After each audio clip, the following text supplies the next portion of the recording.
पूर्वं कृतानि दुरितानि मया यानि स्मृत्वाखिलानि हृदयं परिकम्पते मे ख्याता च ते पतितपावनतां यस्मात् तस्मात् त्वमेव शरणं मम देशिकेन्द्र। श्री गुरुभ्यो नमः। सभी प्राणियों का एकमात्र शरण्य भगवान परमेश्वर ही है। शरण्यो लोकेशः मम भवतु कृष्णो विषयः।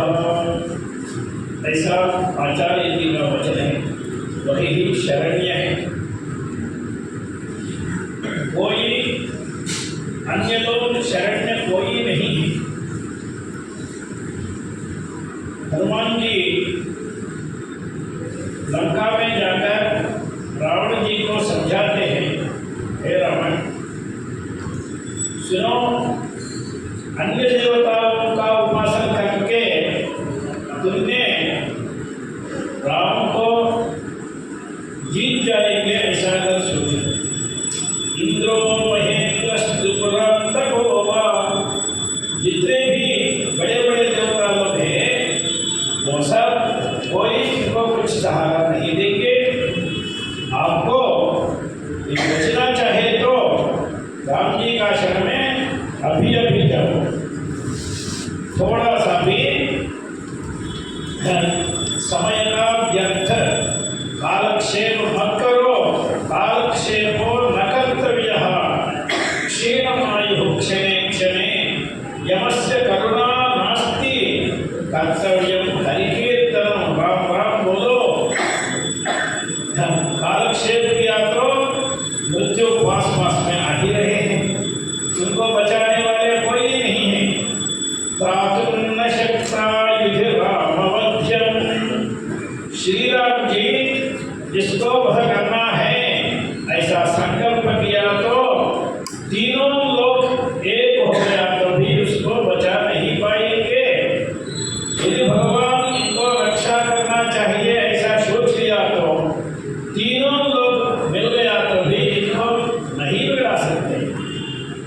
अतः स्वयं रक्षते रक्षते किमन्ये स्वयं च रक्षति रक्षते किमन्ये। तुम रक्षा करने वाले एक है तो अन्य रक्षक किसके लिए है? यदि तुम रक्षा करना नहीं चाहे तो अन्य रक्षक क्या करेंगे?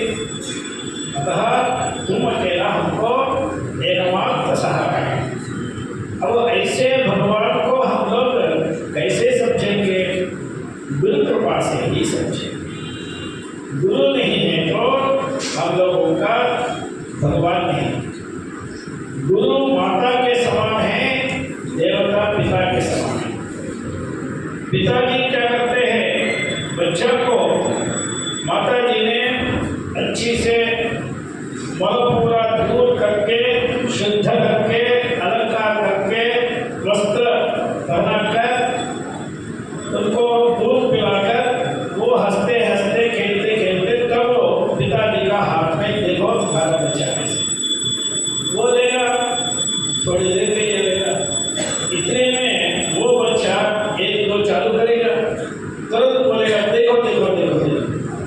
अर्थात वह मलिन वाले हैं तो पिताजी साथ में नहीं रखेंगे, निर्मल है तो रखेंगे। लेकिन सबल को निर्मल करने वाला कौन है? ये तो माता जी। वो पूरा पूरा शरीर पूरा मानव करते हैं, तब भी माता जी ने ऐसा मत करो बेटा, ऐसा बोल के इनको निर्मल करवा दिया। ऐसा गुरु हम लोगों को योग्यता नहीं देखते हैं। हम लोग नहीं गया तो भी एक थप्पड़ मार के अपने के पास लेके जाके बिठाकर उसको अच्छी से समझाकर भगवान के पास तक पहुंचाता। यह गुरु जी का कहना है। इसलिए तस्मात् त्वमेव शरणं मम देशिकेन्द्र।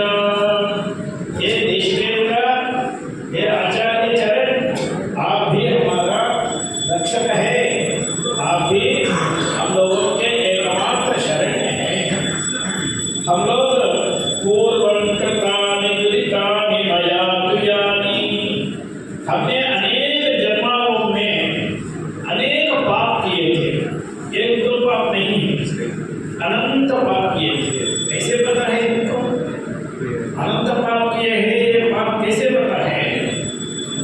आज मन में दुर्वासना है ना, ये दुर्वासना किसका फल है? वो दुरित का ही फल है। अतः पूर्वं कृतानि दुरितानि मया तुयानि, अब उसको सोचकर आज हमको डर लग रहा है, शरीर पूरा कांप रहा है, लेकिन करने के समय हमने संतोष से अकार्य किए। आज डरने आ तो गौ रक्षा करेंगे, आज डरने आ तो क्या मतलब है? अतः स्मृत्वाखिलानि हृदयं परिकंपते में, वो सब सोचकर हृदय बहुत वेग से मन में डर हो रहे। लेकिन अभी क्या कर सकते हैं? अब करने के एकमात्र हमने सुने, आप तो पतित पावन है, हम लोग दुरित जो कार्य नहीं करना है, ऐसे अकार्य करने वाले पतित हो जाते हैं। उन पतितों का उद्धारक एक वर आप अकेला है। ये हमने अनेक पुराणों में अनेक महापुराणों का मुख से सुने हैं, इसलिए अभी डरने से कोई मतलब नहीं, अभी आपके चरण में शरण आना ही है। अतः ख्याताचते पतित पावनता यस्मात्, आपका पतित पावनता प्रपंच विख्यात है। अतः मैं आपके शरण में आया हूँ, तस्मात् त्वमेव शरणं मम देशिकेन्द्र, दुःखं जरा जननजं विविधाश्च रोगाः। अनेक दुख, एक प्रकार दुख नहीं, अपने अपने मन को जानते हैं। दुख कोई बाहर दिखते नहीं। अभी भगवान है या नहीं है, माने सब लोगों का संशय, क्यों है तो दिख जाएगा ना, ऐसा नहीं। लेकिन किसी का सुख किसी का दुख बाहर दिख जा रहे क्या? अपना अपना मन में अनुभव स्वरूप में है। कुछ लोग दुखी होते ही बाहर को दिखावट के लिए हंसते हंसते रहेंगे, कुछ लोग स्वयं सुखी है तो भी दूसरों के लिए दुखी जैसा प्रकट करेंगे। अब दुख का सुख का हम लोग, वो लोग हंसने से हम लोग नहीं समझ सकते हैं, उनका मन में क्या है, सुख है दुख है वो ही जाने, हम लोग नहीं समझ सकते हैं।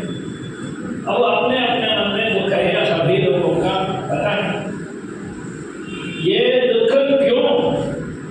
जरा जननजं, सभी लोगों को, सब लोग कभी कभी युवक हो बन जाते हैं। युवक बनने के समय समझते नहीं। एक बुढ़ी माता जी झुककर मार्ग में जा रही है, मंदिर में जा रहे हैं, राम राम बोलकर। कुछ युवकों ने पूछे, क्या माता राम, क्या रास्ता में क्या गिराया, क्या ढूंढ रहे हो? वो समझ गई हमको प्रयास कर रहे हैं। मैं मूर्खो, तुम भी इससे भी जुट जाओगे कुछ दिन में, सभी लोगों का है, जुटना ही पड़ेगा।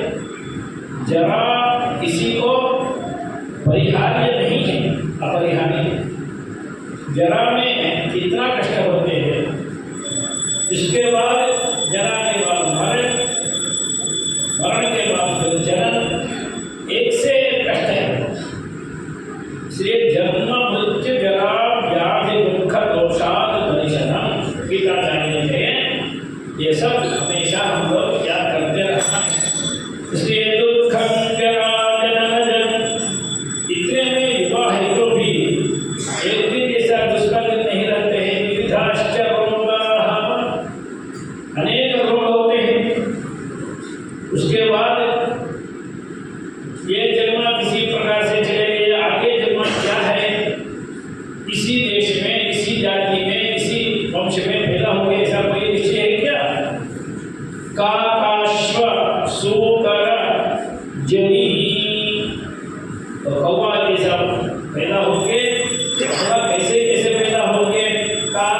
अश्व सूकर यही अनेक प्रकारों से पैदा होते हैं अपने अपने प्राप्त के अनुसार।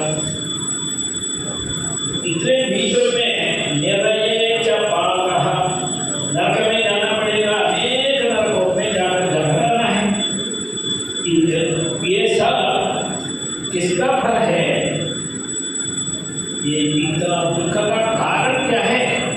त्वद्विस्मृते फलमिदम्, आपका नाम हमने उच्चारण नहीं किए। वागस्ति वशवर्तिनी, रामे नामास्ति, वागस्ति वशवर्ति, राम नाम बोलने के कितना सुलभ है। छोटा बच्चा भी बोल सकते, कृष्णा बोलना चाहे तो थोड़ा बोलना चाहिए, राम राम बोलने में सब लोग बोलते। अब वो वागस्ति वशवर्तिनी हम लोगों को हम जैसा चाहते हैं वैसा बोलने की तैयार है। भगवान ने अनुग्रह किए तब भी बोलते हैं, तब भी अनावश्यक की बात उन्होंने क्या किए, उन्होंने क्या किए, वहाँ क्या हुआ, ये सब बोलते हैं, राम राम को नहीं बोलते। अतः त्वद्विस्मृते फलमिदं विदितं हे लोके तस्मात् त्वमेव शरणं मम देशिकेन्द्र। गुरु से अतिरिक्त कोई शरणीय नहीं है। गुरु शरण में गया तो गुरु सर्वदेवता स्वरूप है। हम लोगों को जिस देवता के पास पहुंचना है उस देवता के पास पहुंच जाएगा। अतः हम लोग इस जयंती महोत्सव ऐसे गुरु का स्मरण करने का यही फल है। हम लोगों का इष्ट देवता के पास गुरु वो ही इष्ट देवता स्वरूप है, उनके पास जाना ही हमारे इष्ट देवता का स्वरूप है। हमारे आचार्यों के विषय में एक कवि ने कहे, आप ही रामचंद्र हो, उनके हाथों में कोदंड है। कोदंड माने क्या दंड है? आपका दंड ही दंड है। कोदंड माने प्रश्न है, कहा दंड, वो कोदंड अयम ही दंड, तो आप हाथ में दंड ही रख रहे हैं। ऐसे आप ही साक्षात राम स्वरूप है, शांत है, धर्मिष्ठ है, धर्मिष्ठ आर्यवंशजाय नराधरण्य, हम धर्मिष्ठ है। अतः आचार्यों का एक स्तोत्र है, पायं पायमुदार देशिक कृपाधारा सुधारा गिराम, गायन गायमशेष सद्गुरेशो गाथा अगाधा श्रिया, गायन ध्यायमनन्तबोधकृता कृताज्ञा उपज्ञाश्रितेः, हायं हायमबोधमद्वय सुखोत्सेदं प्रमोदं भजे। ऐसा गुरु जी का स्तुति करके